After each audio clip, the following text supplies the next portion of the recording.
The Amazing Race finale is tomorrow night right here on CBS, where the final 3 teams will race back to the States to be the first to the winning pit stop in Seattle. But before that, we have to catch you up on what happened in Ireland. First of all, I cannot believe the finale's almost here. It's been like that. It's been so quick. Okay, so this episode, the penultimate episode as they call it, they had teams travel to Dublin, Ireland, which looked amazing, by the way. Beautiful. So the first thing they have to do is this challenge called the 40-foot, where they essentially swim out to this like buoy of sorts to grab their next clue. It looked beautiful, but also they kept talking about how cold the water was. Right. And I'm like, that does not sound enjoyable to me at all. Have you ever swum in like water that's melted from the mountains? Well, we did. So when we were in Italy just a few months ago, we swam in really cold water. But still, I'm like, whatever. For $1 million, sure. When we were watching this, I kind of felt like it was probably that temperature. Okay. You know? Yeah. Maybe that makes cold, sense. maybe a little colder, but I just pictured that. Yeah.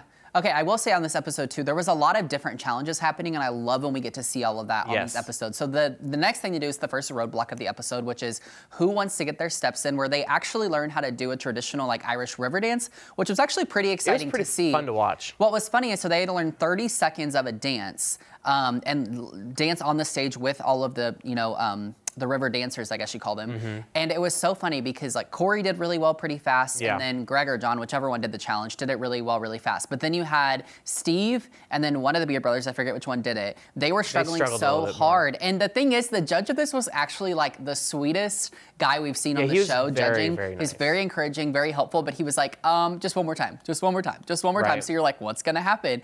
But I will say, it was so nice seeing someone like Steve, who's like so hard exterior, be able to accomplish this and actually be the third person out instead of last. It was kind of exciting to see, I honestly expected him to be the fourth. Yeah. But I was surprised when he passed the Beard brothers. I agree. So I thought this was a really fun roadblock. Then further on in the episode, we see the next roadblock, which is who's got the swing, which they did something called hurling. I thought it was really fun to watch. It was really fun to watch. I don't even remember how it worked, but essentially you had to work with like a hurling team to do a traditional like hurling pass, I guess, and then score. You had to make it into the goal. And Corey did very well. Corey did very well. Which I was very happy about. You know, I'm always rooting for Rob and Corey. I know. What was crazy, though, is Corey did well, but it did take him a few tries. And then Greg or John, whichever one it is, came in, and they got it in the first try. And then I want to say maybe one of the Beard brothers did the same thing. It just like that whole challenge, everyone did very well. I was very impressed by this. I would have struggled. Oh, I would have done it at least 100 times. Like, there's no way I was making out of there. So I really enjoyed that.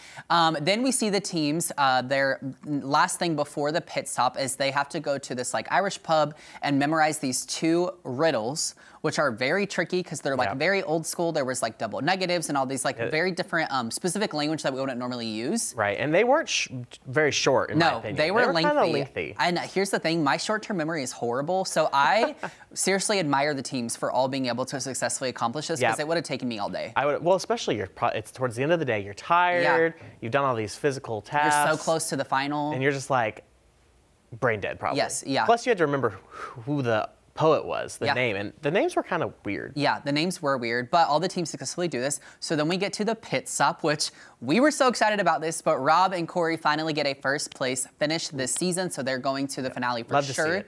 Yes, it's very exciting. And then it was Steve and Annalie that end up in last place and are eliminated. Here's what's interesting, all right? So the finale is tomorrow night, like we've said.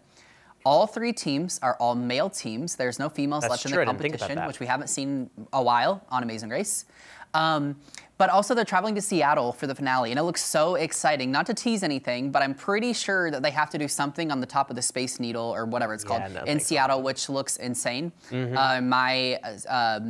afraid of heights would just be out the wazoo. It would be horrible. I wouldn't feel secure up there. No. Even if I got a harness on. No. Yeah. So I have a feeling I know what you're going to say, but who are you rooting for? Who do you want to win? I mean, obviously, the whole season, Rob and Corey. Yeah, I would really like to see Rob and Corey win as well, but I would not be shocked if we see Greg and John pull out the win. They've been very dominant this entire season. 4 or 5 in a row. Way too many wins. And even then, like, the tease for they're all doing their little, like, oh, we think we're going to win. They're like, you know, everybody has these 1 wins, but we've got multiple, so, you know, basically like, ha, I know, talking smack, exactly. All right, well, this has been such a good season. If you're interested in checking out the finale tomorrow night, Amazing Race on CBS, or you can stream it on Paramount+.